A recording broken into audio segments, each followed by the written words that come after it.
Hey guys, welcome back to our lecture videos in engineering dynamics, and here we'll be doing another problem for the acceleration analysis of rigid bodies.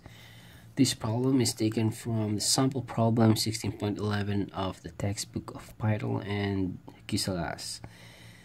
Alright, so the problem says that there's a bar AB of the mechanism shown in the figure is rotating clockwise with a constant angular velocity of 3 radians per second. This is our mechanism, and it's composed of the link AB and then the link BC, and then this one is a slider. So the slider actually just moves along this bar. It's actually constrained here, and once this bar AB rotates, then what will happen to this slider thing? So here I have a something like a Lego block here, and if this short bar, let's say this bar AB, rotates clockwise, where will the slider go? Okay, so it rotates clockwise. So because it rotates clockwise, this slider goes to the right. Okay, so if this goes to the right, then this bar BC actually is rotating something like counterclockwise. Okay, so the problem says we have to determine the angular acceleration of the bar BC and the acceleration of the slider C. So what is the angular acceleration here, and then the acceleration here at C at the instant when the bar AB makes an angle of 30 degrees C with the horizontal as shown. Okay, so actually we're just given with this angular velocity, but if we have to solve for the accelerations, then we're gonna need the angular velocity here at the bar BC. So actually you can actually solve this one, this angular velocity of the bar BC, by just using the relative velocity equation. So from here you find the velocity of point B, and then you set up the relative velocity equation of point C, and then you have to find another equation of this point C. You have to equate, and then two equations to unknowns, then you can solve for this one. But for us here, we're not gonna do the velocity equation here. So this is just an additional, let's say, additional data that's that I include here, so that we can skip some process. Also, if you do the trigonometry or do the math, then you can find the angle here, and that's 54.34 degrees. Okay, so we'll have to solve for this angular acceleration and then the acceleration of point C. Okay, so first things first, we have to draw the free body diagram of the bar AB. We have to start here because this is what actually we just this is what we know. So if we start from bar AB, then we can actually find the acceleration of point B. Okay, so let's draw this one.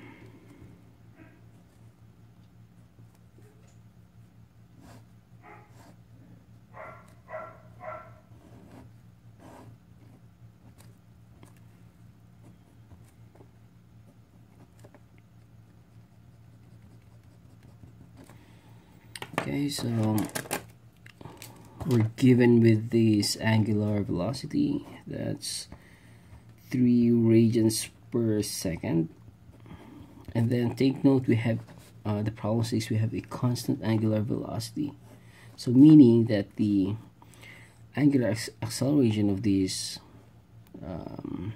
bar AB is just 0. Okay, what else? So this rotates clockwise, then maybe we can I think maybe we'll just assume the direction of the acceleration. So again, what I do in my calculations is that I express the acceleration in terms of the tangential and then the normal component. So this is the a sub t, this is the a sub n, and then we also need our reference point. Okay, so if we have to find for b, then we have to have a reference point where we have a data. So here the acceleration here is actually 0. I mean the translation acceleration is 0, as well as the rotational aspects, it's 0. So please, there's some data over this point, so we can solve for this acceleration in point B. Okay, what else do we need? We need these position vector. So that's R of B with respect to A. Okay, what else? We're also given with this angle and the distance, that's 100, or the length. Okay, so solving now.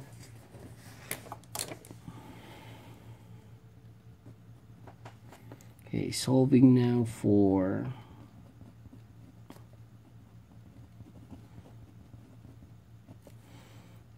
acceleration of B. Okay, so we'll just write down the acceleration equation. So A of B is equal to the acceleration at point A, because this is our reference point, so that's why I draw the coordinate system over here. So plus the acceleration, I mean the relative acceleration of B with respect to A, that's actually composed of two things, the tangential component and then the normal component. So we'll write down here the tangential component, which is just the product of, I mean the cross product of this angular acceleration times the position vector of B with respect to A, then minus omega squared times the position vector BA. So just remember that this one is just the scalar component of the omega. Okay, so since there's no acceleration along on this point, on this joint, because it's actually a pin joint, so it's not allowed to move somewhere else, just allows rotation. So this one is 0, and then since we have a constant angular velocity problem, then it just means that the velocity is not changing or increasing or something, so that means that the acceleration here is 0. So if this is 0, then actually what you'll get here is all 0. So what's left is this normal component. So let's write it here. We have negative omega squared R B with respect to A. Okay, so what is omega squared? That's actually 3 squared, so which is 9, times the position vector of B with respect to A. So this is a reference point. How do we get to B from A? So along the x-axis, we have to do the cosine of 100 cosine 30, because we have to consider only the x component. So if we try to solve, that's 100 cosine 30, then 86.6. So that's positive 86.6 along the I, and plus, if we also do the same, we get 50 j. Okay, so this is a scalar times a vector, then we're just actually multiplying this value here, and then this value here, the magnitude of the vector. So if we do the math, what we get is negative 779.4 on the I direction minus 450 j. So that's the acceleration of b. Okay, so it means that it's actually this one. So we have a negative. So if you write it here, we have a negative, maybe here.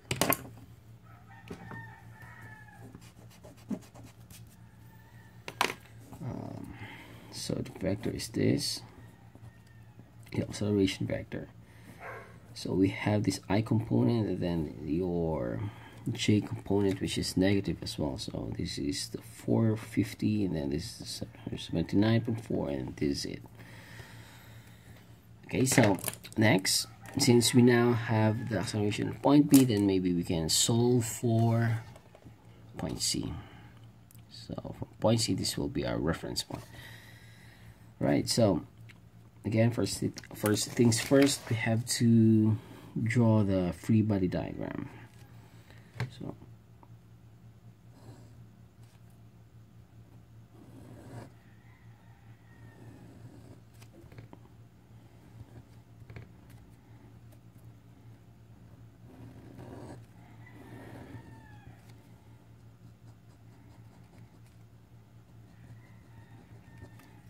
this is B, this is C, and these are acceleration here. See, this is A sub B, and then our B sub C. So from our simulation, if this rotates clockwise, this goes right side. So we have this. Oops. So this is A sub C. Okay, what else? So I've also given this angular velocity. So at least we're not gonna solve anymore this one. So let's say that's 2.785 radians per second. So that's the omega. Okay, what else? We need the position vector. So this position vector is R of C with respect to B. Then we have a reference angle here that's also given here, so that we don't need to worry about the math, the trigonometry. Okay, so that's 54.34 degrees. Okay, what else? Then we have to find for the angular acceleration, and then this acceleration at point C. So take note that here in our situations here we have two unknowns, so we're gonna need two equations in order to solve that. Okay, so first, solving for the angular acceleration at point C. So for our first equation, we'll just use the relative acceleration, which is just A sub C is equal to, so our reference point would be point B. So this is X, this is Y. A sub C is equal to our reference point, acceleration at B, plus. Okay, so here we cannot assume that this one is constant. I mean that the angular acceleration is 0, because the problem doesn't say that this is constant. This is just the value of omega at this instant. So let's just say there's some angular acceleration here, and We don't know yet. So here I'll just write it here. Then the cross product of the position vector r of c with respect to b, and then minus omega squared r of c with respect to b. Okay, so what is b actually? So b composed of I and j, so that's negative 779.4 on the I, and then on the j that's negative 450 j. Okay, so here this is a cross product, so again that's the ijk, and then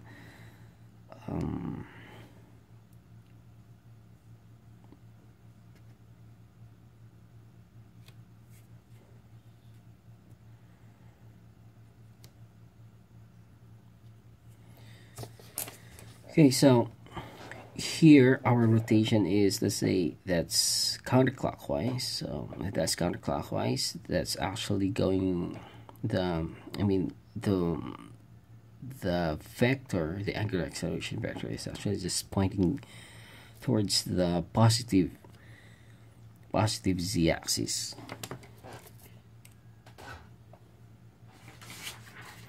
So if we draw it here again, so we have this, for example, we have our x, y, and then z, and then let's say this is our plane that we have to consider. So if you have a counterclockwise here, if you use the right hand rule, then what you get is actually a vector along this z-axis. So that's a positive vector.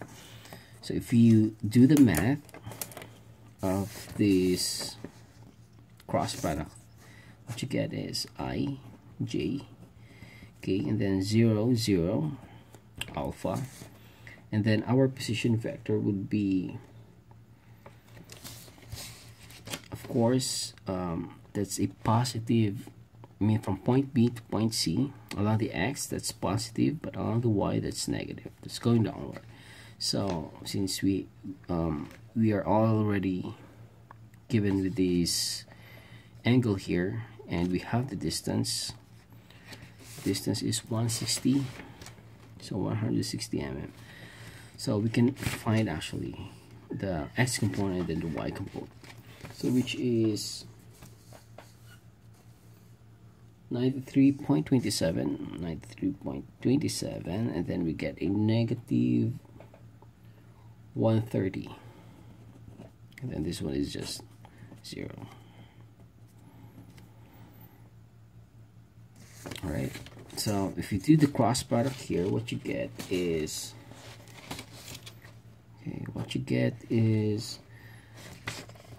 you get a 130 alpha. So 130 alpha along the I direction, and you get a positive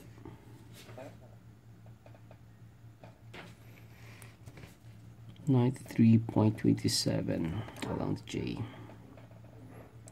I think that's also alpha along the J direction. Okay, so minus, so this one we already know, we get 2.785 squared, and then this one, okay, I'll just write it here. The position vector is just the same as this, which is 93.27 along the I, and then we get a negative 130 along the J. Okay, so this is our first equation. We will need another equation because we have two unknowns here. The unknown is the acceleration of point C, and then this angular acceleration of the bar BC. So for our next equation, we can get it from this point alone.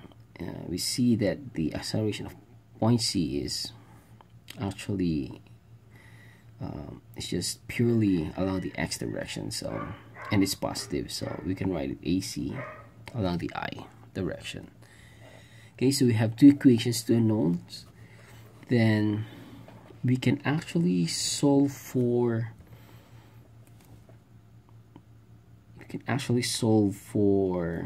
the two unknowns here. Okay, so solving now. Okay, let's say we have solving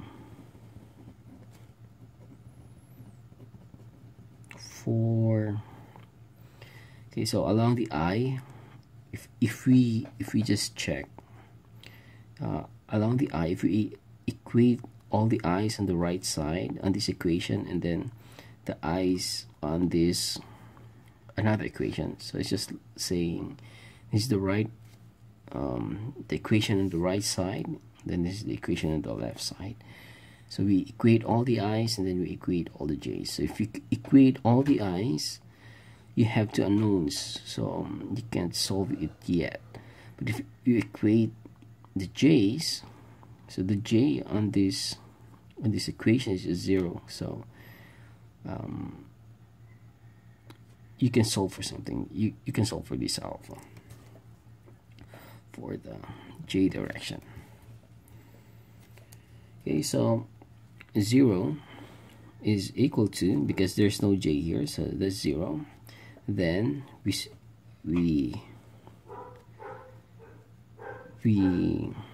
substitute, we write just the magnitude here. So minus 450, okay, plus 93.27 alpha, okay, minus, so that's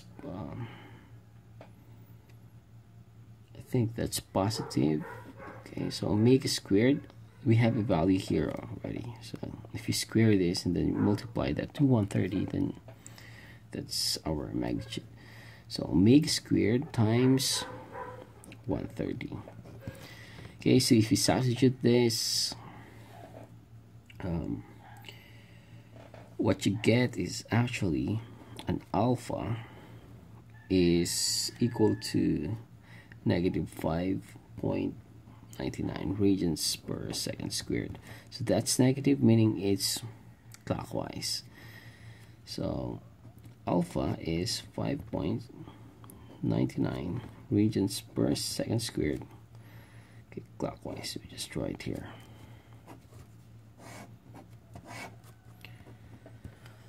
Okay, so the next thing, because we already have this, then solving now for I. So for the I, we use these equations. It's AC. So this is the left equation. So we have AC, and then we equate that to all the i's here on the right equation. So we get negative 779.4 plus 130 alpha minus omega squared, that's 93.27 times 93.27.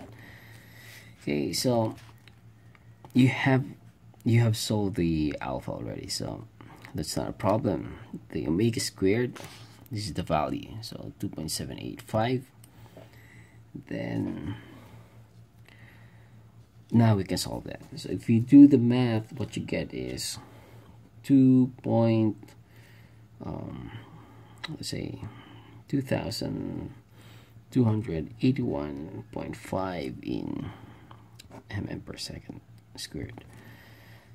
So this is it. You can convert this to meter if you want.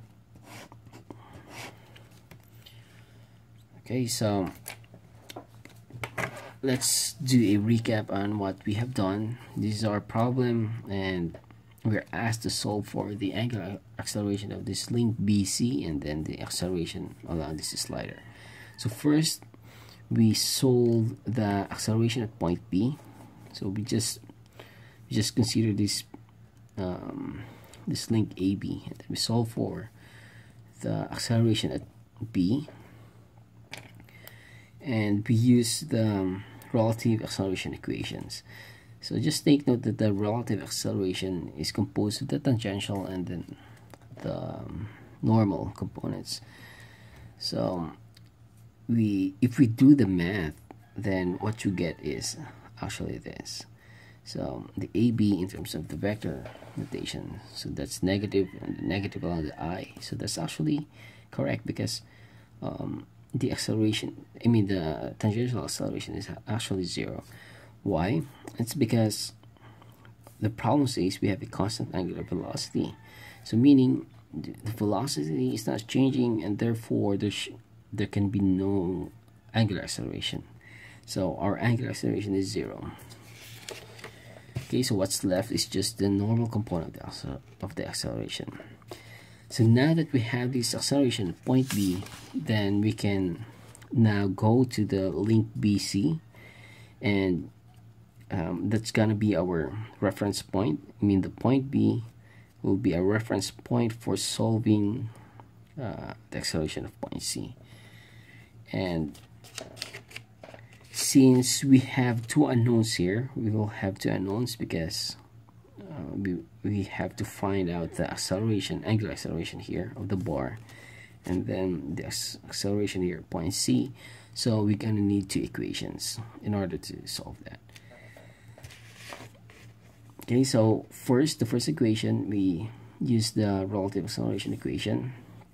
Then we do the math. It's just simplified here, but I think by this time you already know the cross products, and we've done a lot with cross products during our statics and in our previous topics on velocity analysis.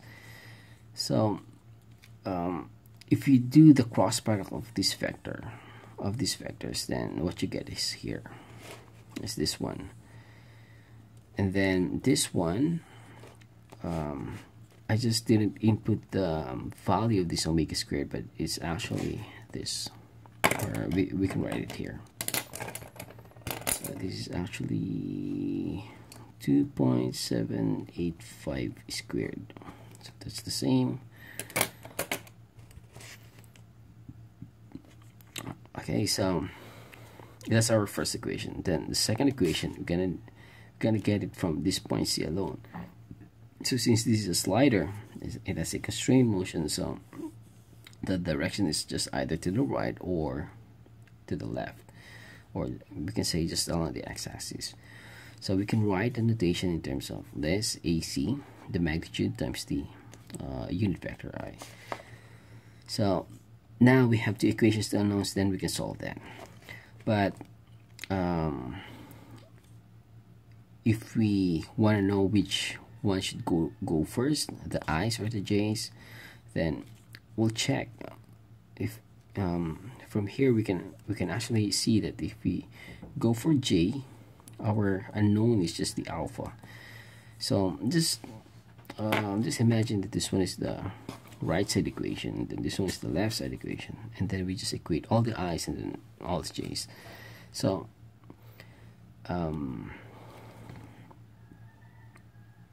so that's it. We have only one unknown if we go for the J, so that's what we did.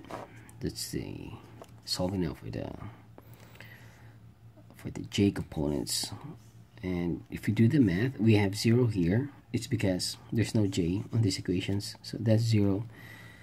So and then we do the math, we get 5.99 regions per second squared, and then that's actually negative, so it just means that the direction is opposite. So that's it. And then since we now have the angular acceleration, then we can now solve for the I's. So for the I, if we equate these equations and then solve for the I, what we get is the acceleration at point C, which is 2,281.5 millimeter per second squared. Alright, so you can convert this to meter if you want. Okay, so I think this will be our last sample problem for the acceleration analysis. We have to move on to our next topic, which is the kinetics of the rigid bodies. So we have to take into account the forces that makes accelerations. So recall that we have the Newton's second law, that the force and balanced forces produce accelerations, and that's actually just talking about the translation. But for rigid bodies, we're gonna consider the rotational aspects. So there are some forces that will produce angular accelerations. So it's actually the Euler equations coupled with the Newton's second law. So anyways, we'll have a one topic for that. Alright, so see you in the next video.